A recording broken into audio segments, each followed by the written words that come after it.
Assalamualaikum warahmatullahi wabarakatuh.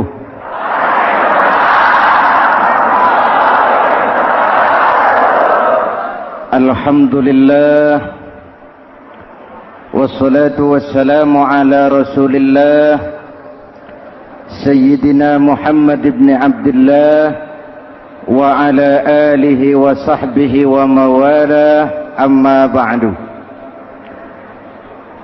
Hadirin hadirat ma'asyiral muslimin yang saya cintai, Ramadan adalah madrasah, sekolah, tempat di mana kita banyak sekali belajar tentang hidup dan kehidupan,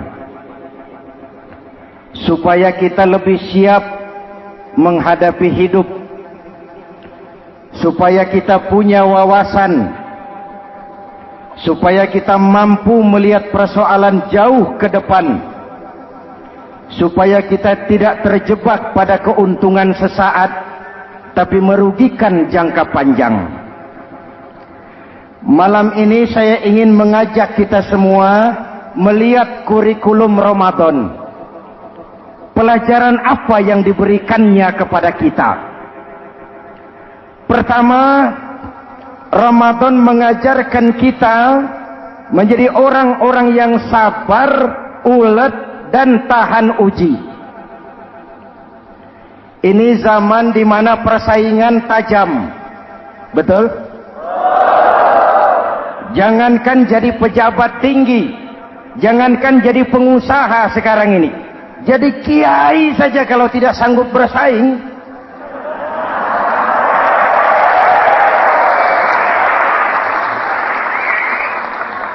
ini bahasa kasar tapi jujur. Karena orang sekarang hidup di zaman banyak pilihan. Akibat persaingan yang semakin tajam, orang sering kehilangan kesabaran. Kepengen cepat kaya, lalu tidak sabar. Makan renten, nipu orang, buka peternakan tuyul,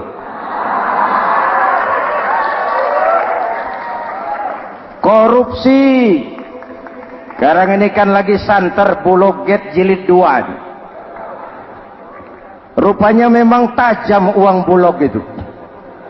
Bulog sudah memakan salah seorang mantan ketuanya, berdoa amang. Bulog sudah memakan seorang presiden. Sekarang Bulog sedang mengarah kepada ketua DPR. Kita lihat hasilnya.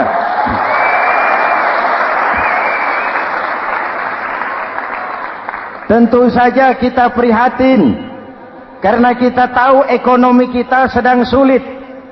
Hutang melilit leher, tetapi pada sisi lain kita melihat enak saja uang mengalir puluhan miliar untuk sesuatu yang tidak terkait dengan kepentingan rakyat.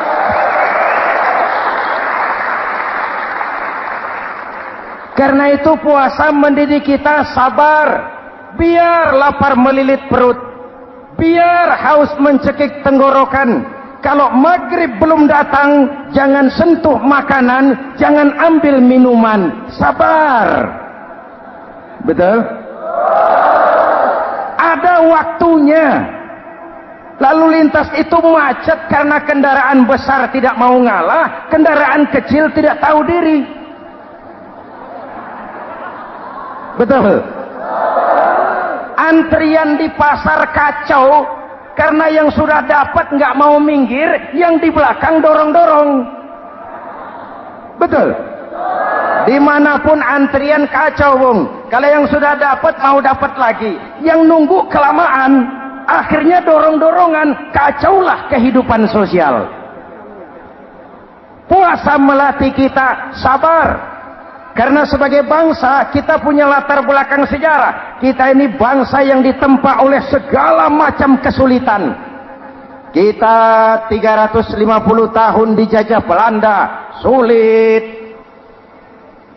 Setelah merdeka, kita dirongrong oleh berbagai macam pemberontakan, susah. Lalu PKI berontak, susah lagi. Lalu berdiri Orde Baru, lama-lama susah lagi. Orde Baru selesai, muncul reformasi, masih susah juga. Kita bangsa yang ditempa oleh kesulitan, bangsa yang tahan bantingan, bukan bangsa yang cengeng. Karena itu mari kita menjadi diri kita. Kita akan gagal kalau kita mau jadi orang lain. Kita akan gagal kalau kita hidup di bawah bayang-bayang orang lain. Jadilah kita diri kita sendiri. Sabar, ulet, dan tahan uji. Inilah kurikulum pertama dari pelaksanaan ibadah puasa. Sehingga dengan dibekali sifat sabar, kita bisa mengendalikan diri. Manusia hebatnya ya. Ayo kita banding-bandingkan. Malaikat, binatang, manusia. Malaikat tidak diberi nafsu, hanya diberi akal. Kalau malaikat tidak pernah salah, wajar. Jibril nggak pernah korupsi ayat. Ini ada ayat bagus, saya pakai sendiri saja ini. Tidak. Malaikat maut tidak pernah salah adres mencabut nyawa orang yang belum waktunya mati. Tidak pernah. Dan itu wajar. Malaikat makhluk tanpa alternatif. Secara instinktif dia diciptakan untuk taat. Sebaliknya binatang diberi otak tapi tidak diberi akal. Binatang hanya diberi nafsu. Kalau binatang tiap hari salah, wajar. Ayam, kalau sudah datang syahwatnya, tidak usah menoleh, ini banyak orang apa tidak? Betul. Kuda keliling kota tidak pakai celana, tenang saja. Betul. Dan wajar, namanya juga binatang. Sedangkan manusia diberikan akal dan diberikan nafsu. Tiap hari terjadi perjuangan. Kadang akal menang, kadang nafsu yang menang. Ketika akal menang, kita lebih tinggi dari malaikat. Ketika nafsu yang menang, kita lebih rendah daripada binatang.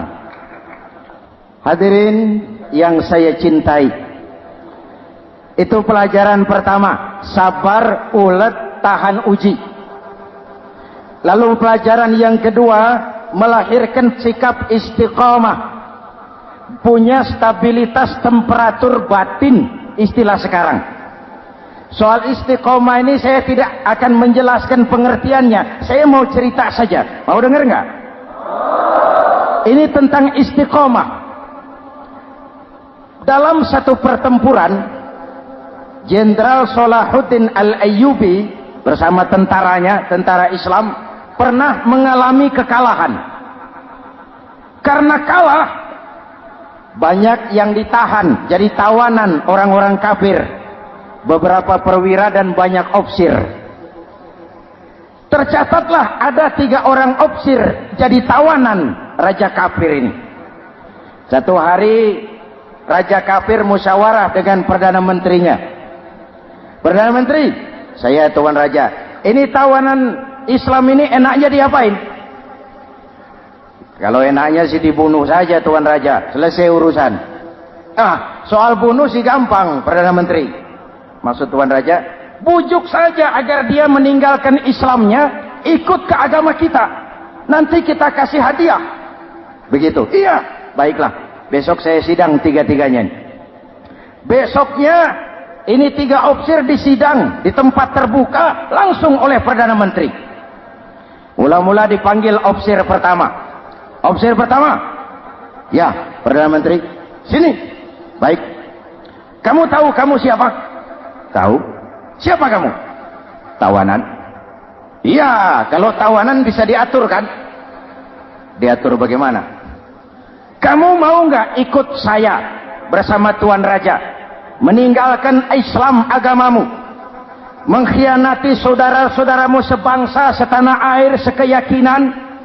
Ikut dengan saya, tinggalkan Islam. Nanti kamu akan saya angkat jadi pejabat tinggi, gaji cukup, rumah cukup, kendaraan cukup, istri cukup,